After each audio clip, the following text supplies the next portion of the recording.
ನಾವಿಬ್ರು ಒಂದು ಶೋರೂಮ್ಗೆ ಹೋಗೋಣ, ಇಬ್ರು ಒಂದೇ ದಿನ ಒಂದೇ ತರದ ಫೋನ್ ಅನ್ನ ತಗೊಂಡ್ಬರೋಣ.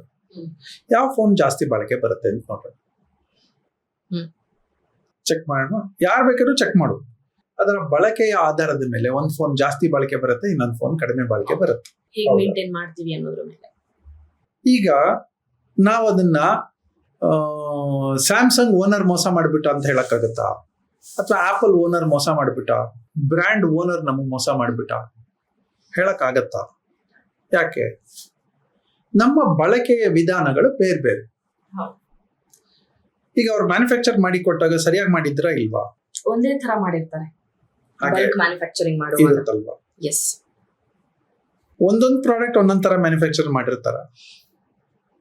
ನಿಮ್ ಮೇಲೆ ದ್ವೇಷ, ಹಾಗಾಗಿ ನಿಮ್ಗೆ ಕೆಟ್ಟ ಪದಾರ್ಥ ಹಾಕೋದು, ನನ್ ಮೇಲೆ ತುಂಬಾ ಪ್ರೀತಿ, ನಂಗೆ ಒಳ್ಳೆ ಪದಾರ್ಥ ಹಾಕೋದು ಅದ್ರ ಮೇಲೆ, ಅದ್ರೊಳಗಡೆ ಆಗಿರುತ್ತೆ. ಅಲ್ಲಿ ಯೂನಿಫಾರ್ಮಿಟಿ ಇದೆ. ಅಲ್ಲೇ ಅದನ್ನ ಇದಕ್ಕೂ ಹೋಲಿಸ್ಕೊಳ್ಳೋಣ. ನಮ್ಮಲ್ಲಿ ಯೂನಿಫಾರ್ಮಿಟಿ ಸಾಧ್ಯ ಇಲ್ಲ. ಯಾಕೆ ಅಂದ್ರೆ ಹುಟ್ಟು DNA-ಗಳು. ನನ್ನ ತಂದೆ ತಾಯಿಗಿದ್ದಂತಹ ಕಾಯಿಲೆಗಳು, ಅವರ ತಂದೆ ತಾಯಿಗಿದ್ದಂತಹ ಕಾಯಿಲೆಗಳು, ಅವರ ತಂದೆ ತಾಯಿಗಿದ್ದಂತಹ ಕಾಯಿಲೆಗಳು ಎಲ್ಲವೂ ಚೂರು ಚೂರು ಚೂರು ನಮ್ಮ ತನಕ ಬಂದಿರುತ್ತೆ. ಸೊ ಬಳಕೆಯ ವಿಧಾನದಲ್ಲಿ ಅಲ್ಲಿ ನಮಗೆ ಒಂದೇ ತರ ಬಳಕೆ ಮಾಡಿದ್ರೆ ಒಂದೇ ತರ ಬಳಕೆ ಬರುತ್ತೆ. ಇಲ್ಲಿ ಒಂದೇ ತರ ಬಳಕೆ ಮಾಡಕ್ ಆಗಲ್ಲ. ಬಳಕೆ already change, food habits change ಆಗಿರುತ್ತೆ, ಎಲ್ಲ ಚೇಂಜ್ ಆಗಿರುತ್ತೆ.